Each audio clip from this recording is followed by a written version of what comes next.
So since then, if you remember, I had a little baby that was 4 months old. Since then, I have two additional Corona babies. So I'm a father of 52, a father of three beautiful boys. And my wife wants to kill me for being here right now, but this is public service. Um, Originally from Israel. Started my career in 1995 after serving in the Air Force for 4 years. Came to New York City. Started as a personal trainer. How long it took me to become a personal trainer? Some people say 10 months, some people say 10 days, some people say 2 minutes. 2 weeks, guys. You can order a book online, American Council on Exercise. You can become a personal trainer. CPR course, New York City, very successful gym, and I injured a lot of my clients. Unintentionally, I have 3 million views admitting it on YouTube. You work with a personal trainer that injured you, you have a friend that worked out with a trainer, you try to get into shape, and someone tells you you need to stretch, and stretching is the most important thing you should do, and you try to do those stretches, and a day later, you can barely get out of bed, sciatica is raging, you wake, your neck doesn't turn, and you're like, what the hell? I try to stay fit, and I get worse.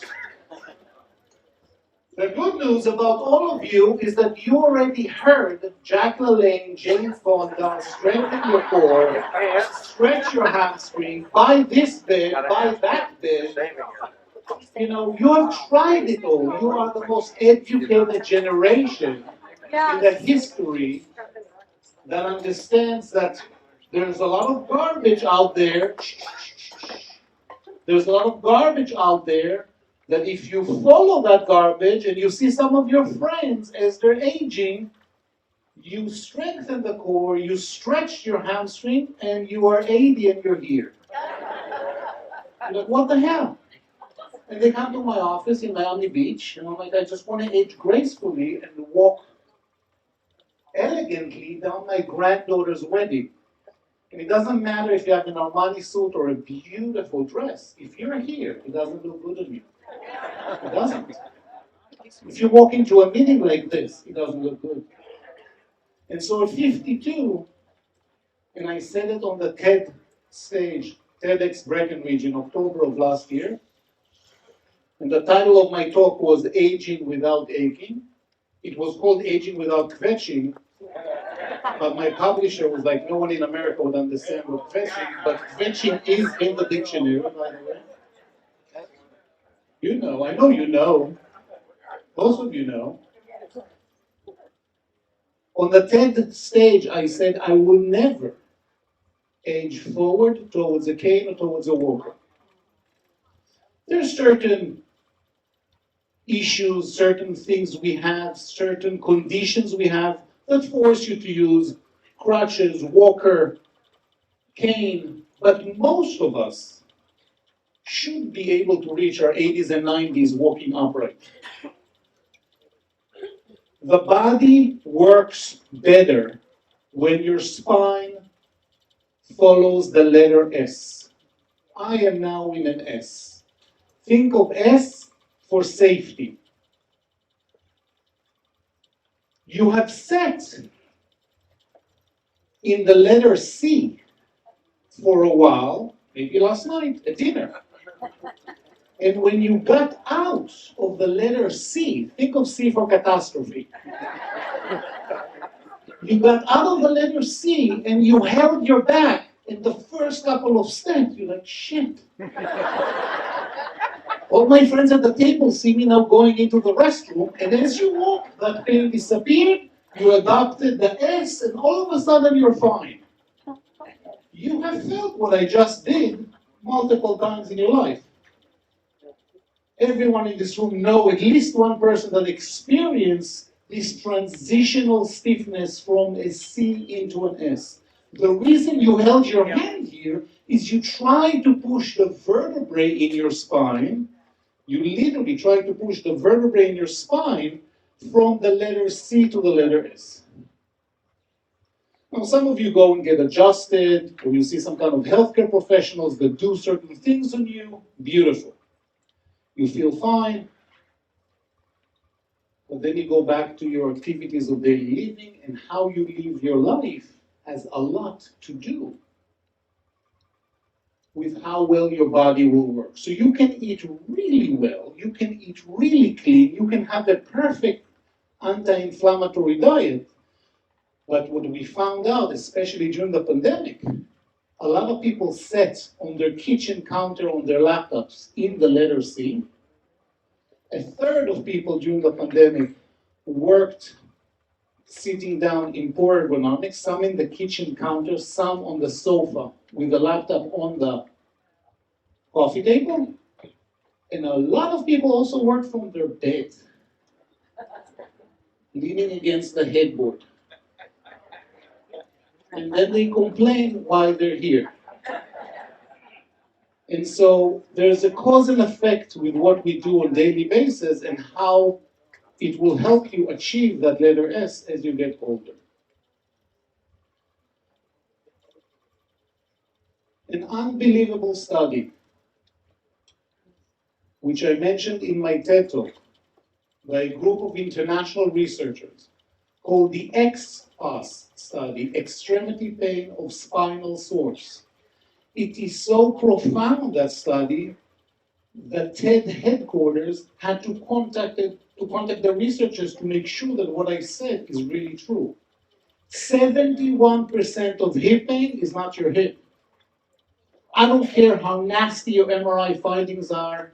I don't care if they tell you you're bone on bone. I don't care if your doctor tells you this is the worst arthritic hip I have seen. 71% of hip pain is of spinal source. There's a pinch nerve in the back that shuts down your ability of the hip to work properly. The second number I mentioned on the TED stage was 47% of shoulder pain is not your shoulder. I don't care if it shows that you have partial tear of your rotator cuff. I don't care if you have bony growth there.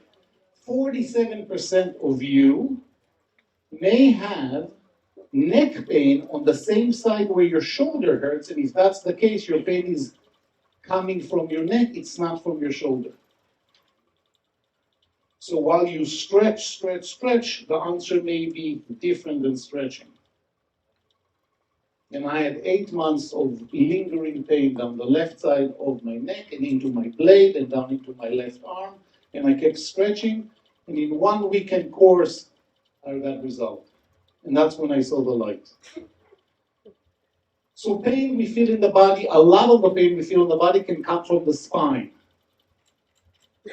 Now, as a physical therapist, I went to NYU after injuring enough people as a personal trainer. I said, okay, you cannot be so dumb, you gotta get better.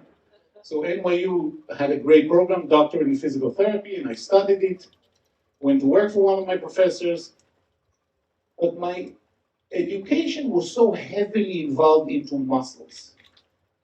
Strengthen this muscle, stretch that muscle. A lot of you have had physical therapy.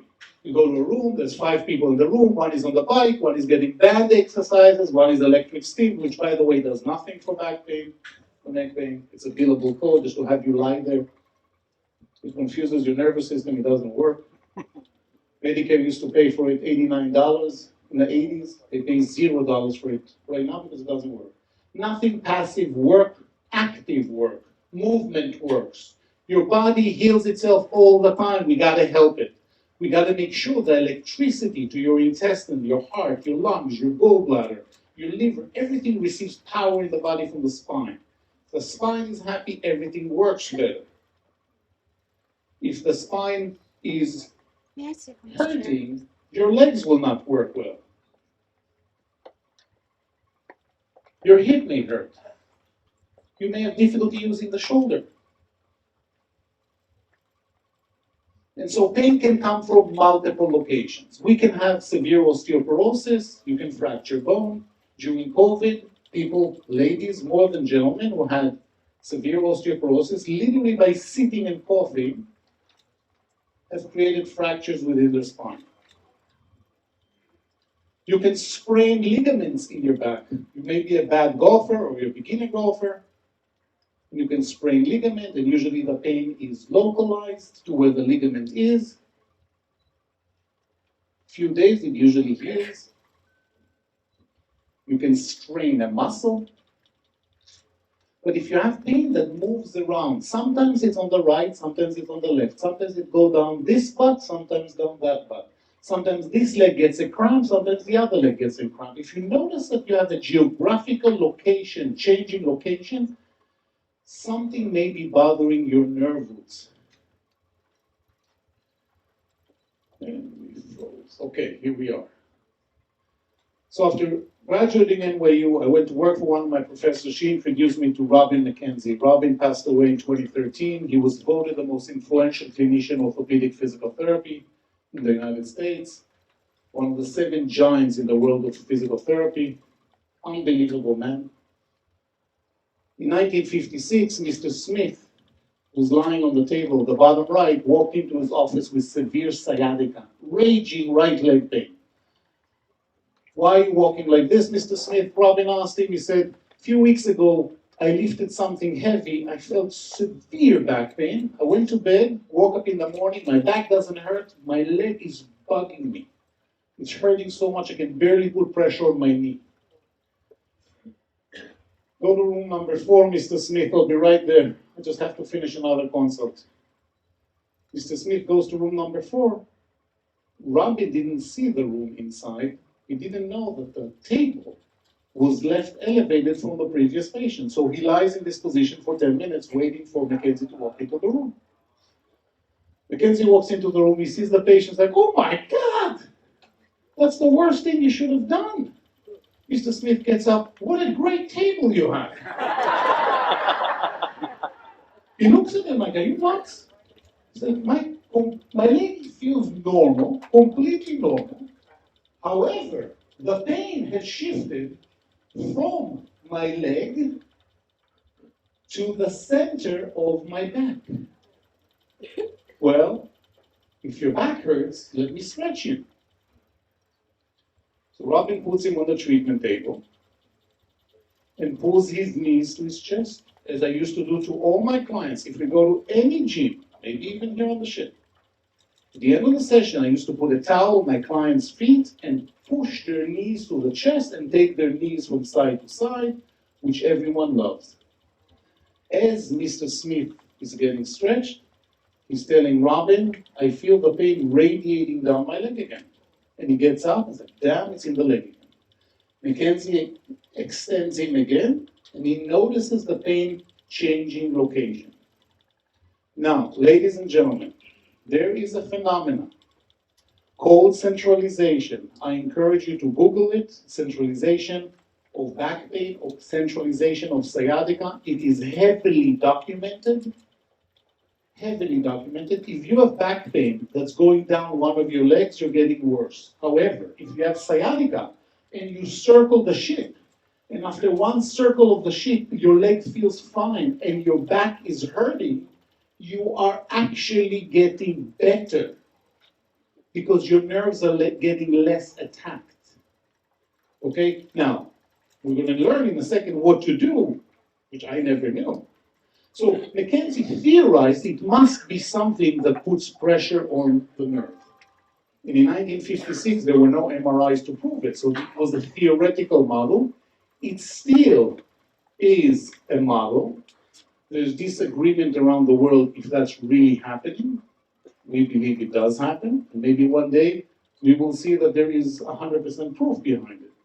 But if you have the center of your disc has a jelly in it, if the jelly starts to move through something called fissures, fissures are normal age-related changes. Anyone in this room over the age of 40 who had an MRI, it will say degenerative disc disease. Raise your hand if you have heard that.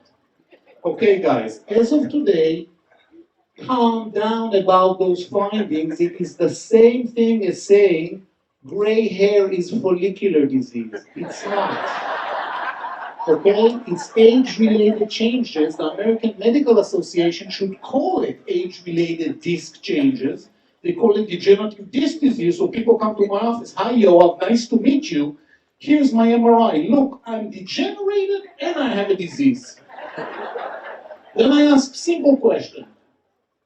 Do you have good and bad days? Yeah, there's days I can walk a Ventura Mall, no problem, I feel great. There's days I can barely get out of bed. Well, what happens to your degenerative disc disease on the good days? Oh, that's a good question for my doctor. Right, there's weeks I feel fine. So don't be afraid of what you're being told. MRI findings, research shows it, are actually negatively affect your whole psyche. So people ask me, should I go get an MRI? I'm like, don't rush to get an MRI first. Let's move you and see if we can centralize your pain. Now, here's the interesting thing. You see the top 3 pictures, it says pain. When someone would have pain down the side of their leg, as a trainer, I used to tell them, it's your IT band, in your tibial band syndrome, and I would have them roll on a foam roller. I never had the sechel, the common sense, to ask them, do you also have back pain on that side where your leg hurts? If you have pain on that side and in that leg, there's a very good chance your pain in the leg is not your leg, it is your back. And if you feel pain that radiates straight down the back, I would stretch everyone's hamstring. I thought it was their hamstrings. I never knew it's coming from a neurological origin in their back. It manifests in the leg. Your hamstring don't tighten up when you drive 2 to 3 hours. They don't. When you sit in the car and the leg starts to hurt, or when you lie on your right side of these very firm beds we have here on the ship, you will notice an hour and a half to 2 hours into your sleep that your leg starts to bug you. You'll turn to the other side, the pain will subside because you're changing pressure on your nervous system. So what I did last night is I shoved something around my love handle so I can lie on the right side. I have something called spondylolisthesis. There's a fracture there. And I just supported it with something, rolled a towel and put it underneath my love handle and I was fine. That's what I teach people. Strategies, not to be afraid of pain, but to understand pain. The theoretical model on an MRI is that the jelly that's inside the donut has moved towards the nervous system. Once it presses the nerve, sciatica turns on. Sciatica is not a disease, guys. Sciatica is a condition. Most people will feel it. The trick is to not let it take over your life. It's to not let it become 1, 2, 3 months episodes. It's to kill it with movement, with positioning, with things we do on daily basis, which is what caused me to write my book during the pandemic. Because I saw so many patients, and I'm a senior faculty, I teach this on a high level to physical therapists, chiropractors, medical doctors, nurses. We have courses almost every weekend throughout the United States. We're in 32 countries around the world, but in the US, these courses are part of the continuing education that everyone must take to maintain their licensure. I never understood in the past that this is not a leg problem or a hip or a butt problem. I never understood it. I never understood that there's a spinal component. And so the stretches you're seeing on the screen, some of you are like, oh my God, I've been doing those my whole life.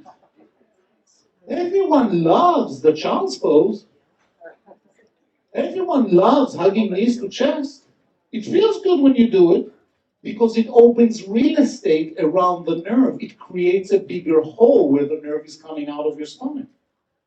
The problem is once you load your spine back up and you try to do normal activities of daily living, you will find that if there is what we call a derangement, a mechanical obstruction in the resting position of the joint, you will find that as you're walking, your leg starts to hurt, or your foot is starting to catch carpets. We're like, oh, what just happened? And you'll notice it after sitting for a while on certain surfaces. The pandemic has been incredible because I never promoted my video Understanding Lower Back Pain and Sciatica on YouTube. It jumped from 50,000 before the pandemic to 3.2 million during the pandemic. We did nothing to promote it. People search lower back pain, sciatica, because people sat at home. Not only that, people sat at home and then made the biggest mistake. They put a Peloton bike. Why are you sitting on a bike if your job is sitting? Now, what's the number one piece of furniture across the world right now in the office space and at home? Standing desk. Every company I consult with is now offering employees standing desk because research shows, really, sitting is the new smoking. We sit way too much. I convince CEOs right now to start having walking meetings. If you don't need to see Excel sheets, if you don't need to sit next to paperwork, go with your employee or team member for a walk. We don't move enough, guys. We literally don't move enough. The pandemic really sealed it.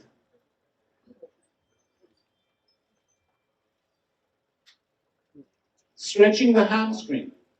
By the way, these pictures are from the book, and we're doing book signing. I believe it's from Monday 7:30. I never knew not to incorporate the back into the stretch. I always, I never thought that this is pushing the spine into the letter C. If you want to stretch your hamstring, you got to keep your spine erect. You got to hinge from your hips, and you actually have to move your foot from 2 o'clock to 10 o'clock 30 times to hit all the different heads of the hamstrings. Never knew that. So while stretching is important, it's important to know when to stretch. I'll give you a very simple example. If you have a cut on the back of your knuckle, you're not going to stretch in this direction for a few days. You're going to do this for a few days. Once the cut healed, then you can restore function. A lot of people who have back pain, think of my body as a finger. A lot of people who have back pain, they immediately rush to open the hot water in the shower, hold the kitchen counter and stretch. People love to stretch. Well, it's important to first let the area heal. Here's the confusing factor.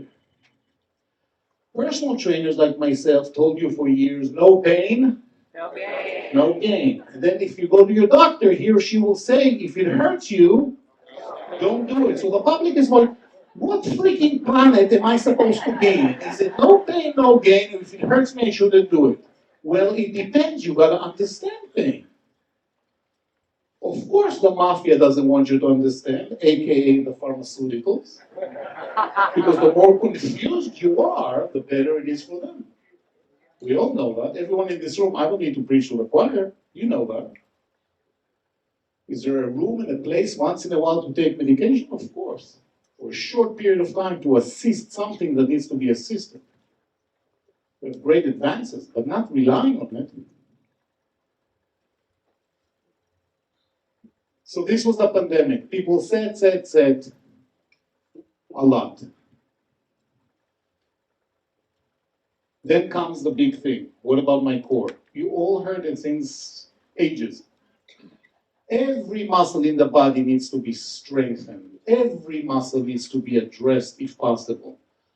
But I see people who come to my office, chiseled, ripped, six-pack. They've been doing everything. By the way, which exercise across the world changed from crunches to that exercise 12 years ago? Louder. Yes, planks. Planks don't bother the jelly. Planks support the spine and allow you to tighten your core without creating movement into the letter C. No one in this room should age into the letter C. It takes about 3 months to get someone back to the letter S if you're already stuck here. The longest it took me was 7 months. Obviously, there are certain things we have to work around. There could have been other, for example, osteoporotic fractures, which will take longer, and maybe it will not be achieved to a fully 100% erect posture, but at least 50% improvement.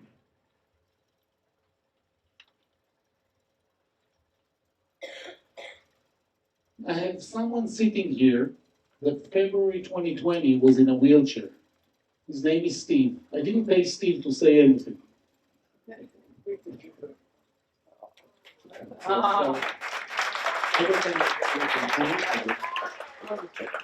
as loud as I can talk.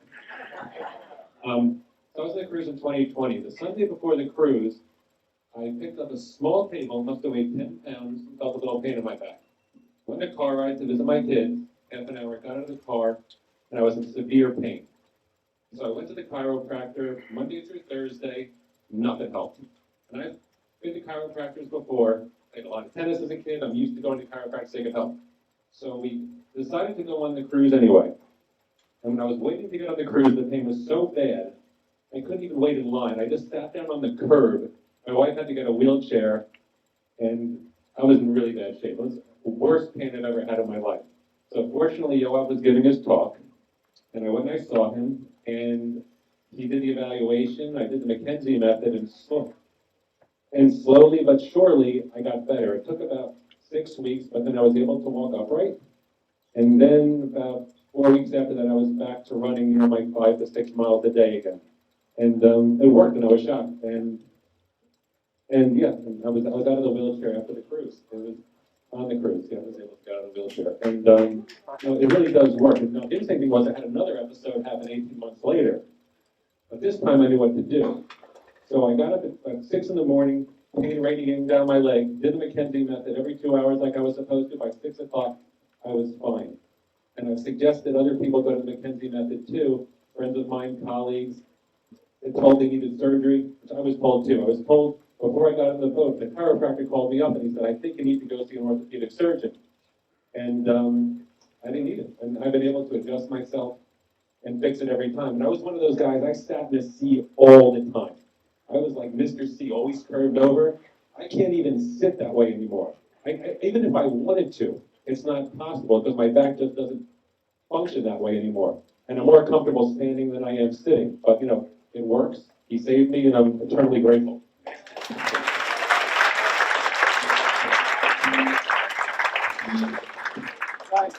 I didn't invent this. This was invented by Robin McKenzie. I just understand what he developed. I'm not the genius. McKenzie was the genius. But there are certain things we do that we have to know. You cannot strengthen your core and expect your core to hold you in the letter S.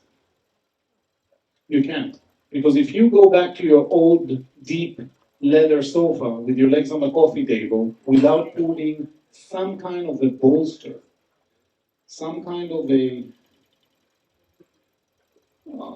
DJ, I'm frozen. Here we go. If you're doing activities of daily living, like making the bed, we all do, gardening, cleaning, shoveling snow, whatever, you have to make sure before you do that activity that you have flexibility and no stiffness in this direction. Then you do that activity, and then in the middle of the activity, you still have to check back that stiffness hasn't evolved in your spine. Those of you who sat for a while, got up and got better as you walked, you basically took your spine only through 50% of its available range. The other 50% lies from the vertical backwards. And if you don't test it, you don't know how important it is to make sure that there is no stiffness in that direction. In yoga, this movement is called cobra. It resets your nervous system. I do 10 every morning, I do 10 midday, I do 10 at night. But after Cobra, most yoga instructors will put you in child's pose, which cancels the benefit of a Cobra. And at the end of the class, when everyone says, come up one vertebrae at a time, and everyone claps, my smart ladies and gentlemen, at the end of the class, do 10 of those to make sure they haven't developed stiffness during the class. You have to assess yourself throughout the day. And by doing that assessment, it will allow you to deal with activities of daily living we all do regularly that affects our spine. I will never pack a suitcase on the floor. Put a towel on the kitchen counter or on the dining room table and go back and forth. Do things here. Don't do things here. It drives me crazy when people sit by the gate at the airport. Why are you sitting by the gate? You know your ass is going to sit in the plane in 20 minutes. People come to the airport and sit by the gate. Why? Stand, do email, walk around, get your legs tired, walk around, move. Do you know that in your car seat, most of you, on the left side of your car seat, there's a button that inflates the lower back, it pushes it forward. It's the lumbar support. The fitness industry, including me, for years told people, flatten your lower back into the mattress. I never knew how risky it is for some people. And some of you right now sitting here like, oh my God, I've been doing this for a long time. It feels good when we do it. When you lie in a hook lying position, you do posterior pelvic tilt. It feels good if you have back pain. It doesn't fix the problem. It creates a temporary relief by opening space around the nerves and giving a little bit of a stretch to those muscles. But remember, the muscles receive their power from the nervous system. So your goal is always to address the nervous system first. So McKenzie realized the following: bad sitting posture is a culprit. Hence, standing desks are really the big thing right now. And you don't have to stand all day, you have to alternate sitting and standing. When you sit, you have to sit with the lumbar support. When I travel, I always have a lumbar roll with me. Roll a towel. You're going to sit by the pool today, take another towel, and make sure your lower back is supported. Your butt goes all the way to the end, and then this goes about where the belt line is. Extremely important. You want to sit with the letter S, not with the letter C. You would never see LeBron James without a lumbar roll. LeBron runs faster and jumps higher. We have 10 NBA players who are sold on this. Google Chris Paul, 10 things Chris Paul doesn't leave the house with. Number one, the number one thing is this is the lumbar roll. Okay, we have to sit with an accentuated lumbar spine, not with a decreased lordosis. This is very important. So, those of you who remember from February 2020, how many times a day an individual bends forward? I heard it, someone said it. 2 gold stars. Who is it? Raise your hand. Excellent. 3,500 times. Yeah. Guys, if you had eyes here, you would chop a salad this way, but you don't. Everything you do in life is here. You brush your teeth this morning, you stepped into the sink. You drank your coffee, you took a bite of your toast or your fruits. Everything is here. That's why people age here. Why don't we age here? We don't do anything in that direction. So please, if you're doing your makeup, get a mirror that comes to you. My wife does her makeup and her eyebrows standing with lights. It's $25 on Amazon, Target, wherever you're ordering your things from. Change it. This is a simple solution. When you order it now, so it's ready for you at home. An adjustable mirror. Anyone can install it. Guys, don't shave like this over the vanity. Don't hang here if you don't have to. I don't take the garbage underneath the sink, tie the bag, take the bag out, squirt some Mrs. Mayor, clean the bin, put a new bag and push it in. No, I take the whole bin, I put it in the sink. I do it here. Change little activities of daily living. That's what's going to help you balance the forces.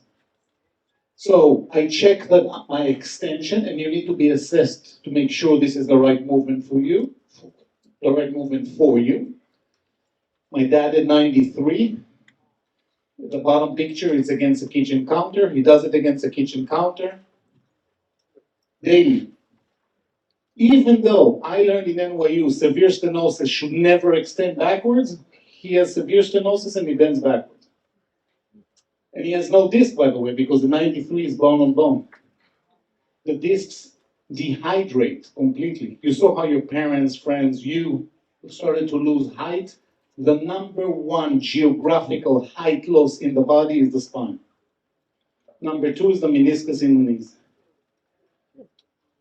Everyone's bones with gravitational forces will eventually get closer together. But you can slow this down by creating traction, not by, people always ask me, what do you think about inversion table? This question always comes. They feel great inversion tables, but we're not bats. We don't live upside down. So you can't go and buy an inversion table and then sit on a low, deep sofa with your legs on a coffee table. You got to create balance.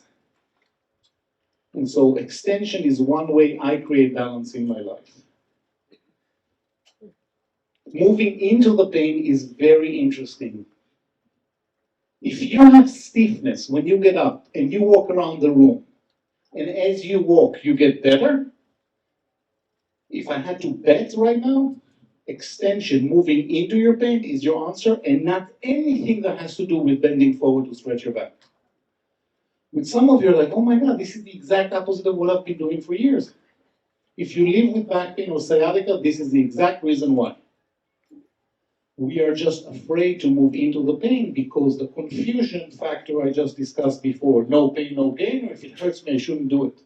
Understand pain. That's the new sexy word. Prevention and public education, that's what we do. There's nothing better to repent than to stand here and talk to you guys.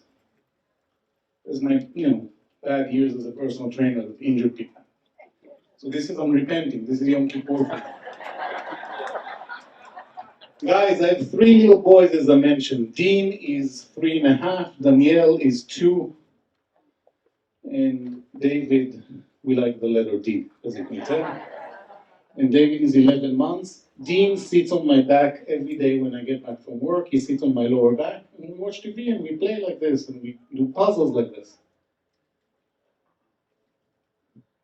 You have to be assessed first to make sure. By the way, you see the QR code. The book is a smart book, so every exercise or suggestion I have in the book, you put your camera on with a QR code, a video jumps up. And I'm talking, explaining it.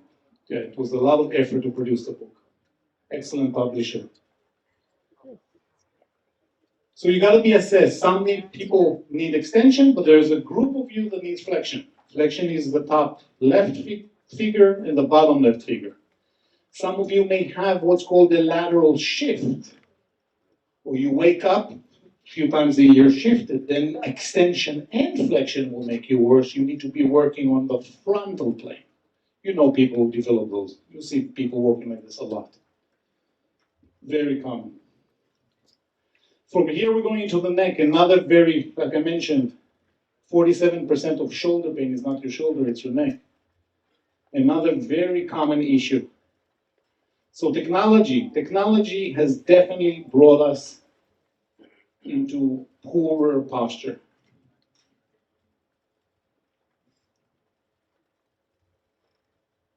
The figure on the left, no one in this room wants to age with a forward head posture. Forward head posture, anyone knows how much the human head weighs? Jerry Maguire. Yeah, so Jerry Maguire says 8 pounds, average about 8-9 pounds. You take a bowling ball and put it in front of your spine, you are bugging. Think of a bowling ball. You are bugging very sensitive nerve roots that are stemming out of the cervical spine. You do this for too many years, you'll hear sand in your joint. Yes, I know. Some people ask me, can you hear it? You have WD-40. Well, if you have limitation in movement, the neck works like a door on hinges. If the door is not sitting properly on the hinges, you're going to start to hear noises. Every day, The clients that I work with, I ask them to find a wall and do something very simple. Stand against the wall and bring your head straight back without your nose coming up. This motion is called retraction. We rarely move our head in this direction during the day without the nose coming up. Some of you will go there, you'll feel pain as you do it. You have to sit upright, you have to test it. I do anywhere from 40 to 60 movements of retractions a day. I sit in red light, I smash my headrest. I go in and out, literally try to break the headrest.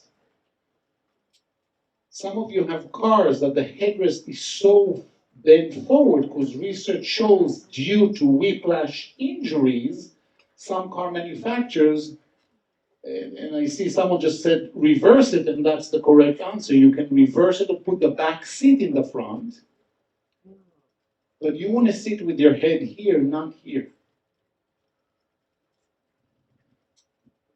So that's avoidable. Not only that, if you age with a forward head posture, your center of gravity shifts forward. You catch something as you get older, your chances of falls are 10-fold higher when your center of gravity is here versus here. Now, why don't we do this during the day? Because, unless someone very ugly is coming to kiss you all day, why would you do it?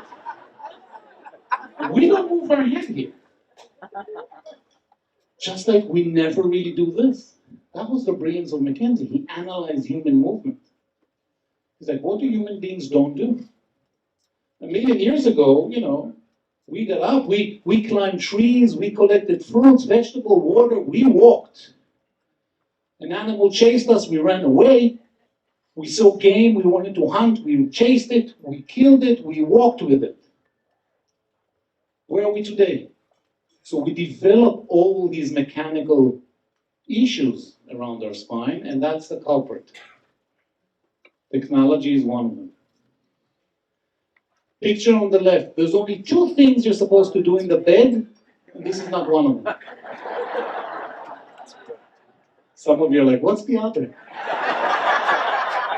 You're the pros, guys. Time to wake up.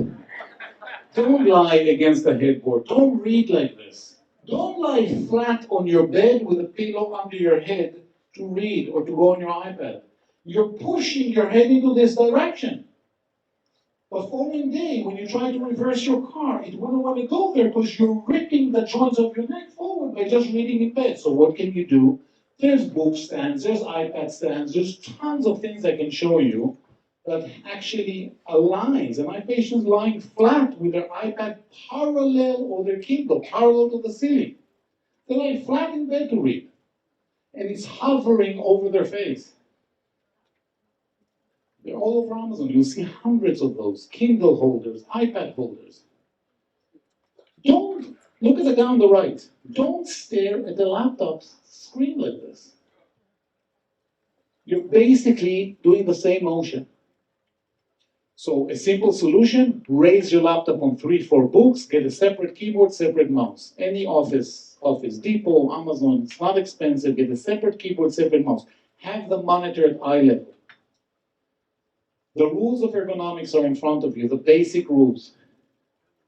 Elbows should be by the side of the body when you type. You don't want your elbows to leave your body when you type. Elbows should be by the side of the body, 90 degrees. Ideally resting. Hips slightly above knees. Slightly above knees.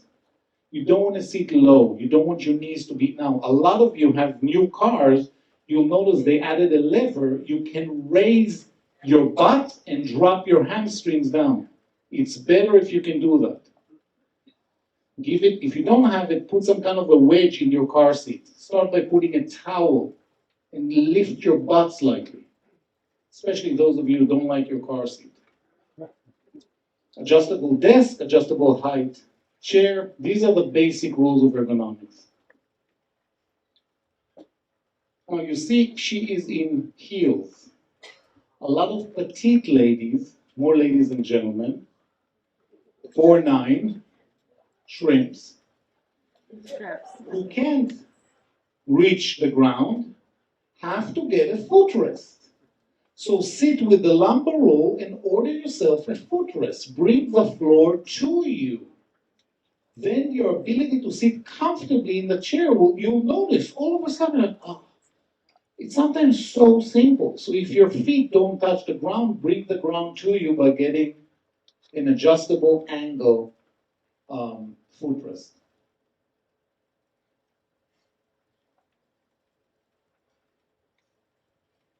Did we freeze again, DJ? Okay. This is again theoretical model of what happened when we do too much of this, too much of that. You take a jelly donut and you do a lot of this. Where's the jelly going to be by the end of the day? Back there. That's the stiffness we feel. That's what Mackenzie theorized is happening. It comes and pinch the nerve, and all of a sudden your shoulder wouldn't work well. And you'll get, by the way, people come to me, with shoulder blade pain daily. Shoulder blade pain is your neck. It's not your shoulder. Any pain that's back here is neck. It's not shoulder. This is shoulder. Back there is neck. And you fix that pain and it will centralize off into the neck, it will disappear, and your range of motion will open up and you will feel better. Cervical radiculopathy is very, very common. Some of you wake up in the morning, your arm is dead, it's fully numb, you're having issues opening water bowels. 2-3 hours later, it's normalized because the pressure comes off the nerve. You get out of bed, you move around. So the trick is to figure out what's causing it, what's impinging on my nervous system. And as I mentioned, sometimes it's something as simple as reading in bed. So the darkened spots that you're seeing are neurological problems. This is not a reason to book a massage. It feels like it's your muscles. You want to rub it. You want to go into doorways or use some tennis ball or lacrosse ball in your scapula area and put pressure, or have your husband or wife elbow it. It feels good when you have pressure on those trigger points. I had it for 8 months on the left side of my blade and neck. I always stretched to the right until I took a course in Syracuse, New York, and in 4 days I found that certain neck motions alleviated my trigger points, opened up my range of motion, normalized it, and I was blown away that the answer was moving into the pain and not away from the pain. Because when you have pain on the left side, most of us will stretch to the right. That's what I learned in NYU, and it's incorrect. Unfortunately, I paid $250,000 to NYU, but it's a whole other issue.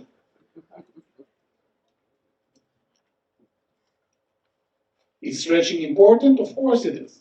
Not when you have neurological pain. First, fix the neurological problem. Then, once your pain level decreases, then you should have a balance of stretching. As of today, if I see you on the ship looking down on your phone, I will beat you up.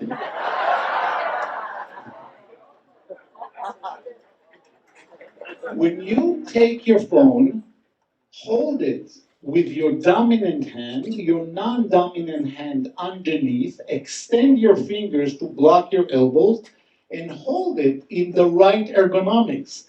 People will say to you maybe, why? Rest your arm on your chest. Completely relax. You don't have to hold it with a muscle. You just relax onto the chest with the blue dress. Yes, here we go. Relax into the chest. That's it. You hold it here. You read emails and texts at eye level. You type by using 2 thumbs and dropping your eyes. Don't drop the 8-pound weight of the head to look down at this. Okay? We have Vladimir Putin here on the stage as a model. He'll be texting from jail, hopefully.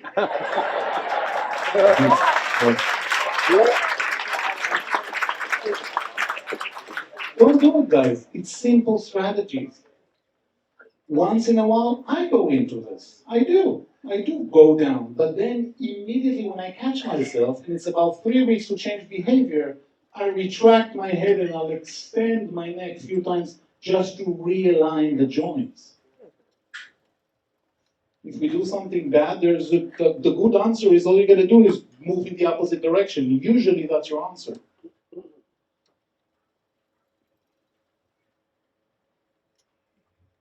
I wrote in my book about a famous artist I worked with who literally couldn't paint because his arm was bugging him. And he was blown away that retraction and extension was his answer.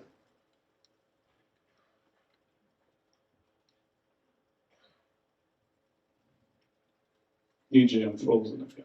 No, here we go. Those of you remember, I mentioned Martina Navratilova. I worked with Martina, that's not a HIPAA issue. Martina came to my office with left shoulder pain and inability to flex and abduct her left arm. And she goes and gets an MRI of her shoulder. That was after she was in the gym. She did squats, she lost her balance, the bar was behind the neck, and she developed left shoulder pain. Comes to my office, after an MRI, they tell her you have partial tear of the rotator cuff muscle. Minimally invasive surgery, will go in and out, same day. You know, you see those commercials with the Band-Aid? Guys, don't get cut. First get assessed. Don't get cut. I don't care if he's the best shoulder guy of the Miami Heat or the Cleveland Cavaliers. People always say, oh, he does this, he does that, he's at the Mayo Clinic, he's at the Cleveland. I don't care. Don't get cut. Once you get cut, we have issues. Scar tissue always stays after you get cut, even with minimally invasive surgery. Anyway, long story short, I asked her, do you have any neck issues? She said, well, it's a little stiff. I said, what do you mean it's a little stiff? She says, when I turn my head to the left, I feel this pain. I'm not moving your shoulder, I'm moving your neck. If you move your neck and you feel shoulder pain, guys, right now some of you are testing it. If you feel shoulder pain as you're moving your neck, it's your neck. It's not your shoulder. As I asked her, right rotation was normal, it was left. Now, she was told she has partial tear of her rotator cuff. She's a lefty tennis player. How many thousands of serves and forehand and backhand she used her left arm at age 60? Thousands, hundreds of thousands of times. When I asked her to retract her neck, she said, ow, that really hurt. It shut on my arm. Did it stop now? 20 seconds later, she's like, it's gone. Can I trouble you to do a few more of them? She looks at me like, okay. Forearm. Less in the forearm, interesting. Elbow. Less in the elbow, tricep. Tricep, tricep. She said upper trapezius. What phenomena is she describing? Centralization, good. Whoever said it, 2 gold stars. Then it was in her neck. Now extend your neck. She said, actually, this feels good. She's doing a few of those, and we posted this on Facebook. And she came to my office, she could barely raise her arms. And I said to her, now raise your arm. She says to me, what the F is this? What did you do to my shoulder? How did you fix my partial tear? I didn't touch your partial tear. Your rotator cuff is still partly torn. It's a normal age-related finding, especially on you. The fact that you had a bar behind the neck and you lost your balance and you corrected it and you hit your cervical joints, that's what caused your shoulder to hurt. That's the right diagnosis. That's what I do. I try to help people hone into where is your pain coming from. Everyone can buy a Theragun and do, muscle work that will feel good. I can make you feel amazing in half an hour. The trick is, what can you do when you leave my office? And any healthcare provider you're seeing must teach you how to take care of yourself when you're not with them. That's proper care. Yeah. That's why when people ask me in my office in Miami Beach, what's your average? It's 5 visits. How many sessions we had, Steve? 1. With a follow-up and some text in between. He followed through. He was smart to know what he needs to do and what to avoid. That's the truth, guys. That's how the body works. This is electricity. It comes from my brain, it goes out to the cervical spine, certain nerves fire up my muscles. Same thing as this. This is electricity. If you block the electricity, my muscles will not work well. So to summarize, and we'll open it for a little bit of questions. Mechanical pain is the most common pain we feel in our body. You must be aware that the spine can be a major source of your pain. It is sad when people replace their hip, replace their knee, they come to my office like, this is not my knee. How come my knee still hurts? This is an artificial joint. But it feels like it's still hurting. And then we fix their back, and the knee pain goes away. And then comes the question like, do you think I needed the surgery? You don't want to be in that point. Yeah. If you go for a walk around the ship, you walk up with sciatica, and during the walk around the ship, or any class you're doing here, your leg feels better, your back gets worse, there's a good chance you need to find something to bend backwards again, and the back pain will disappear. Test it out. You gotta bend backwards if you know that the location of pain is moving the pain out of the leg into the back. Most of you will benefit from number one, some kind of a support in your lower back when you're sitting. Even a dinner, take a shawl, take a sweatshirt, a clutch. Put something in your lower back when you're sitting. I know, these chairs don't allow you.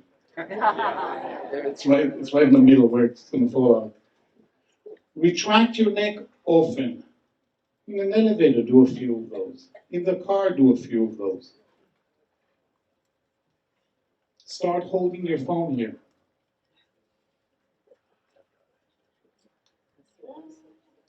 And definitely remain active. One of the beautiful things about being on the ship is you have the option to take the elevator or stairs. Try to push the stairs a little bit more. Push it like the whole week. You'll notice within a week, your out of breathness will be less and less. Yes, do a little bit. Start a little bit. Don't go crazy. Start a little bit, then take the elevator. Start, add it in. Those of you that are on LinkedIn, and if you point your camera to the screen, your link, my LinkedIn, so you can connect with me directly, should you want. On LinkedIn, easy to find me, it's dryoav.com, DRYOAV. And I am seeing patients throughout this week, starting today. Giving another talk on Monday, I believe in the afternoon or early evening. And we're doing book signing. And I know my services are not cheap. And if it's not a big issue, you want to come as husband and wife for the same 50 minutes, if we need to, I'll plug both of you in. With that, let's open it for questions. Yes, sir.